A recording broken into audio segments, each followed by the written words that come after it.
Bonjour, j'espère que vous allez bien. Moi, ça va bien, c'est journée de sabbat. J'avais un petit partage à vous faire concernant aussi une discussion que j'ai eue avec quelqu'un. Il me disait que dans les églises qu'il allait, les différentes dénominations dans lesquelles il allait, il trouvait qu'il y avait un message qui était euh, constant, puis qui l'énervait un peu. Je trouve ça quand même intéressant. Je me suis dit que je pourrais faire une petite capsule là-dessus. Donc, je remercie Alain pour sa contribution de m'avoir inspiré à faire ce petit enseignement-là. Il s'agissait du fait que quand il allait dans les dénominations, il se faisait toujours passer le même message que c'était bientôt la fin, que c'était imminent. Donc, il y avait cette notion-là de donner un sentiment d'urgence aux gens pour comme un peu les mettre sous pression, les mettre sous stress. Je trouve ça quand même intéressant parce que bien que dans la Bible, on a des prophéties qui parlent des temps, puis qu'on peut quand même les identifier à la période dans laquelle on vit, il reste qu'il est quand même écrit que personne ne connaît le moment ni l'heure. Même pas le Fils, mais le Père seul. Donc, c'est quand même intéressant. Et beaucoup de mouvements religieux, les témoins de Jéhovah, d'autres groupes, adventistes aussi, ont fait des prédictions, on pourrait dire même vraiment des prophéties sur le moment où Jésus allait revenir, où le jugement allait commencer, où la tribulation allait commencer. Certaines autres personnes ou groupes interprètent les Écritures comme quoi les tribulations seraient déjà dedans. Donc, il y a différents mouvements de pensée, bien sûr, mais un peu au travers de tout ça, on a les chrétiens pentecôtistes, évangéliques. Plusieurs disent « Ah, l'enlèvement, c'est pour bientôt ». Quand on veut être vraiment factuel et on veut être honnête, quand on lit l'Apocalypse de Jean, je pense qu'on a 4 ou 5 messages de « Je viens bientôt ». Du début de l'Apocalypse, quelque chose comme chapitre 2-3, jusqu'à chapitre 22. Donc, quelle est cette notion-là de « Je reviens bientôt ». Ça fait quasiment 2000 ans là, que la révélation a été donnée à Jean.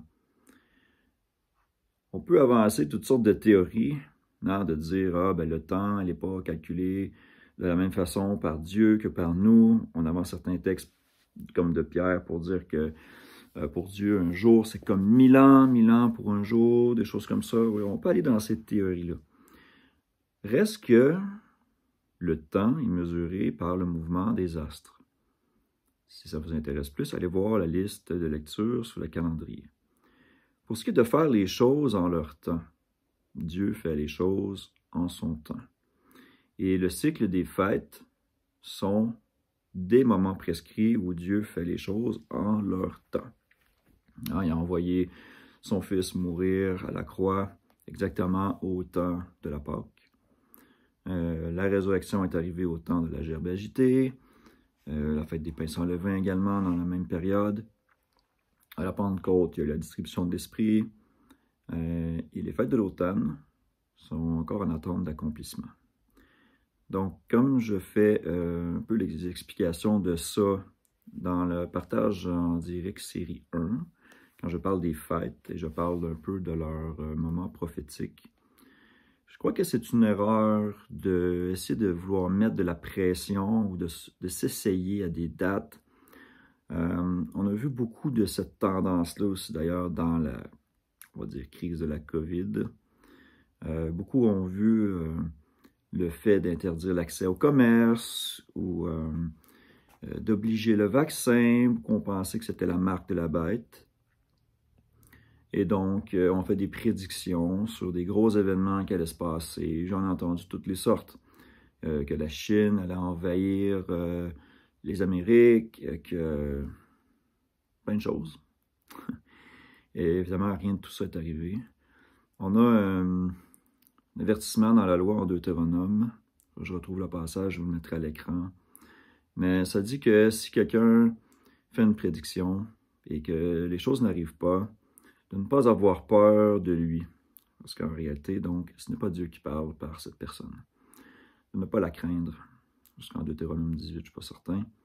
Donc, c'est quand même très important de comprendre que ce message-là, d'essayer de stresser les gens, de les mettre sous pression par le fait que soit l'enlèvement arrive, soit la tribulation arrive, soit la fin pour bientôt. C'est un peu comme des vendeurs qui cherchent à vendre leurs produits puis qui vous mettent un deadline, qui disent « Ouais, le spécial, il est juste pour une journée encore, là. » Ça vous met de la pression pour acheter. Ben, ce genre d'approche-là, je trouve, est malsaine parce que ça convertit les gens rapidement sur une base de la crainte d'un jugement, de vouloir échapper au jugement. Et selon ma perception, mon expérience, ça fait des fausses conversions. Ça fait des gens qui, peut-être, après un certain temps, se rendent compte que ben, le message qu'on leur a dit que la fin était pour bientôt, finalement, c'est pas bientôt. Fait qu'ils perdent toute crédibilité et donc ça fait... ça jette le discrédit sur tout le message de l'Évangile. Et ça fait finalement tomber les gens dans une espèce de refus de tout ça. Alors que la bonne approche, c'est vraiment de parler de l'Évangile. L'Évangile, la bonne nouvelle, c'est que Jésus a payé la dette de nos péchés. Le péché, c'est la transgression de la loi.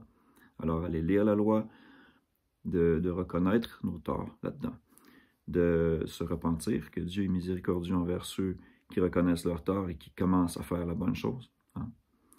Et c'est à ce moment-là, quand on commence à pratiquer la droiture, que Dieu oublie nos péchés.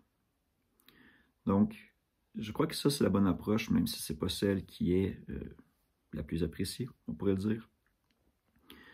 Parce que quand on vient à Dieu pour les bonnes raisons, de cette façon-là, on développe un intérêt et un cœur sincère. J'ai connu quand même beaucoup de gens qui ont entrepris d'obéir au commandement, on pourrait dire, mais d'une façon, ben, pas obligée, mais on dirait que, oui, ils se forçaient à le faire, et leur cœur n'était pas là. Donc, je vais faire une autre petite capsule juste là-dessus.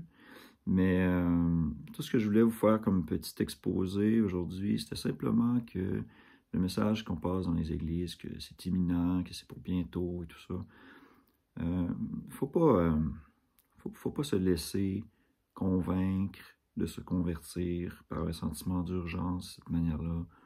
Oui, ça peut arriver. Ça peut arriver.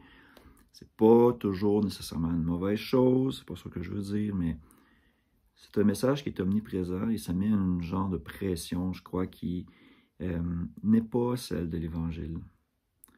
Et je ne suis pas sûr qu'au final, ça rend service à l'Église en général, mais aux gens en tant que tels, pour vraiment bien comprendre la relation qu'on devrait avoir avec notre Père par le Christ. Donc, c'était seulement ça. C'était pas plus long que ça. Merci de m'avoir écouté. J'espère que vous allez bien, que Dieu nous bénisse tous et on se revoit dans une autre capsule.